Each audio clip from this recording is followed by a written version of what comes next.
Assalamualaikum warahmatullahi wabarakatuh. Perkenalkan, nama saya Ahmad Maulana dari kelas PS25G dengan NIM 254162273201222. Saya di sini akan menjelaskan metode filsafat dan mengkritisi tentang filsafat Tan Malaka.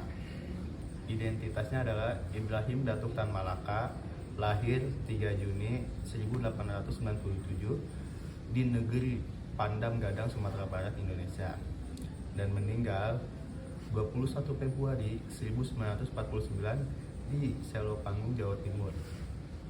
Tan Malaka memiliki latar belakang pendidikan di Belanda, studi di Universitas Amsterdam, dan pengalamannya di Uni Soviet, di mana ia bergabung dengan Komunis Internasional. Metode filsafatnya,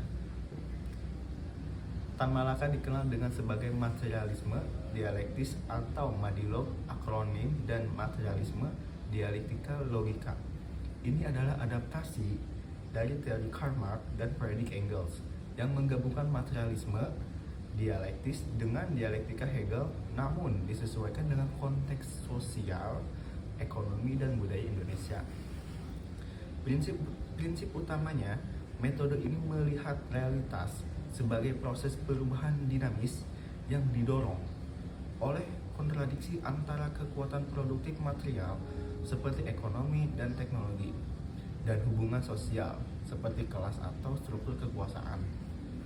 Kontradiksi ini, tesis antisis, menghasilkan sintesis baru, mendorong evolusi sejarah menuju revolusi sosial. Tan Malaka menerapkan untuk mengkritik kapitalisme, feodalisme, dan imperialisme kolonial sambil mendorong pemikiran logis yang terintegrasi dengan aksi praktis.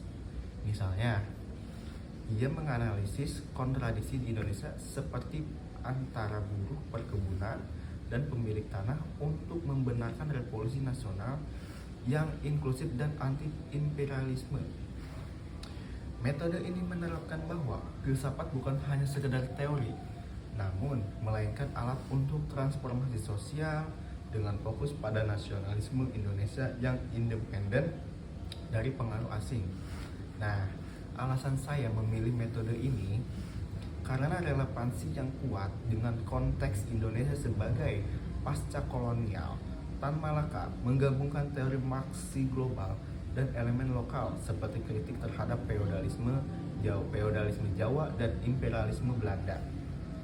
Sehingga metode ini bukan sekedar abstraksi, melainkan alat untuk memahami dan mengubah realitas sosial.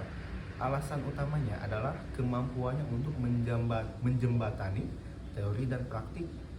Ia mendorong analisis dialektis untuk mengidentifikasi kontradiksi, misalnya antara buruh dan kapitalis di perkebunan. Lalu, menerjemahkan ke dalam strategi revolusi yang inklusif, termasuk nasionalisme dan anti-kolonialisme.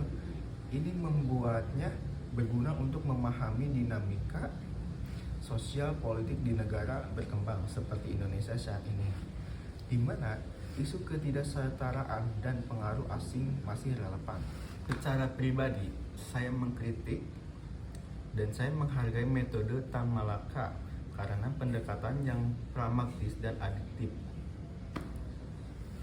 yang menghindari dogmatisme Marxis ortodok dengan menyesuaikan dialektika pada budaya lokal, misalnya integrasinya dengan nilai-nilai nasionalis Indonesia.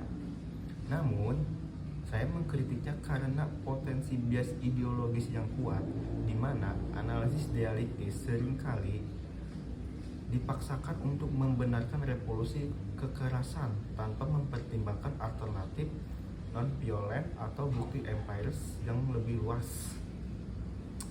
Tan Malaka sendiri terlibat dalam perjuangan bersenjata yang gagal, menunjukkan bahwa metode ini menjadi alat untuk membenarkan ekstrasisme jika tidak dikontrol oleh etika dan data objektif. Saya melihat kekurangan dalam aspek logikanya yang kurang rigorus secara ilmiah. Ia lebih spekulatif daripada empires, sehingga rentan terhadap interpretasi subjektif yang bisa menyesatkan seperti dalam kasus penerapannya di gerakan komunis Indonesia yang berakhir tragis.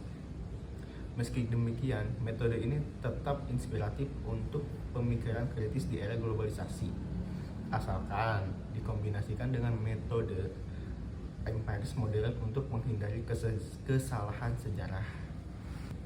Cukup sekian pemaparan kritik dari saya. Apabila ada salah kata atau kalimat mohon dimaafkan.